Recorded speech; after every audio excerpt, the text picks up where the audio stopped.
On Wednesday, Jeremy Hunt, the Chancellor of the Exchequer, took to the dispatch box to deliver his spring budget.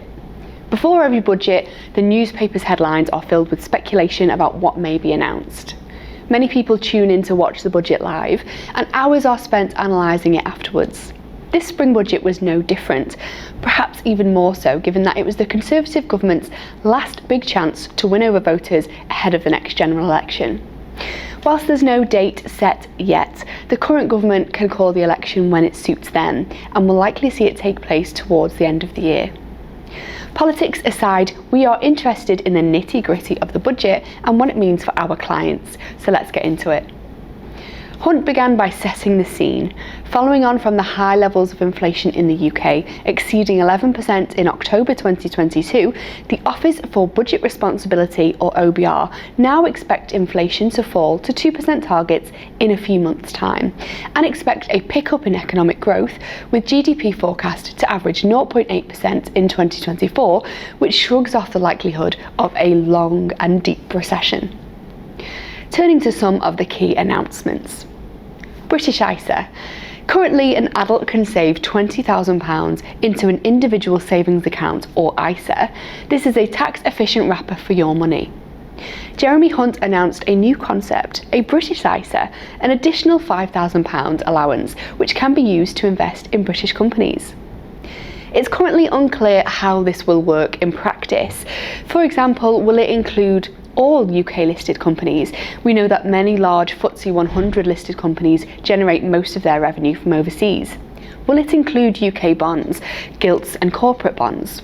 There is a consultation open until June of this year to ask these questions and to figure out how it will be designed and how it will be implemented. This extra allowance is potentially an exciting change, and one that we will be watching closely. A British savings bond was also announced, delivered through NS&I and to be launched in April. This will be a 3-year fixed-term savings product, but further detail is not yet known. Changes to child benefit mean that more individuals will now receive it.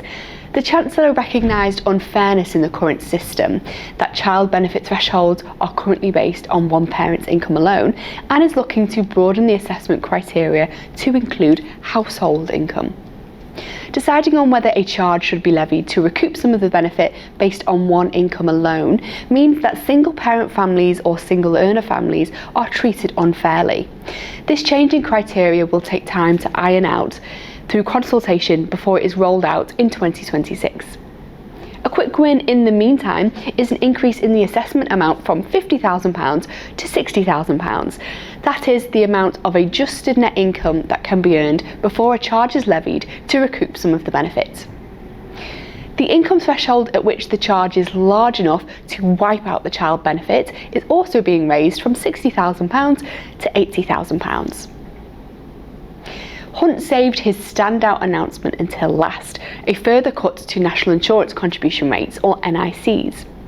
This measure aims to tackle post-pandemic inactivity and essentially puts more money into workers' pockets. In the autumn statement back in November, the main rate of national insurance for self-employed and employed workers was reduced by 1% and 2% respectively. This means that Class 4 NICs for self-employed individuals were due to be cut from 9% to 8%, and Class 1 NICs for employed individuals were cut from 12% to 10%. Set to benefit 27 million employed and 2 million self-employed, the Chancellor announced a further 2% cut, resulting in a rate of 6% for self-employed and 8% for employed workers from the 6th of April. This cut will mean that an employee earning £35,000 will pay £449 less in national insurance contributions, and the reduction is maximised by an individual earning £50,270 or above, who will pay £754 less in national insurance. Whilst this is a welcome benefit for those who are of working age and working, it's important to note that some allowances and thresholds will still be frozen until 2028, meaning that inflationary-based pay rises are likely to increase the amount of tax and NICs an individual pays. The VAT registration threshold is increasing from £85,000 to £90,000, which targets smaller businesses. It's estimated that this will take around 28,000 small businesses out of paying VAT altogether. Current non-dom rules, or non-domiciled rules, allow those who live in the UK but aren't settled here to avoid paying tax on foreign income. In his speech, Hunt vowed to shake this up by April 2025, bringing in a new system that would mean arrivals to the UK would pay the same tax as everyone else after being here for 4 years. And what else was important in the announcements?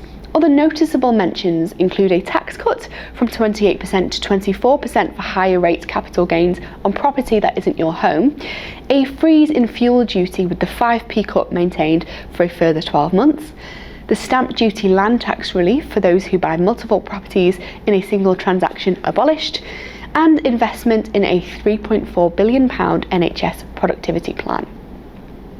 What didn't we see? Well, there was nothing in the budget about inheritance tax, perhaps not surprising given that HMRC statistics show that less than 4% of deaths resulted in an IHT charge in the tax year 2020 to 21. Nor were there any announcements providing assistance for those trying to get onto the housing ladder, perhaps mortgage assistance or stamp duty relief.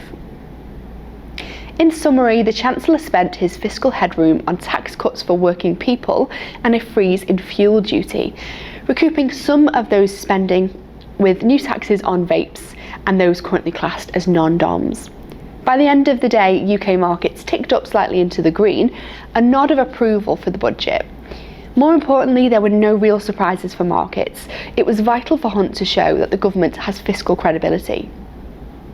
Over the coming days at Astute, we will take time to digest the announcements and what they mean for you, and we'll be back next week with a detailed report.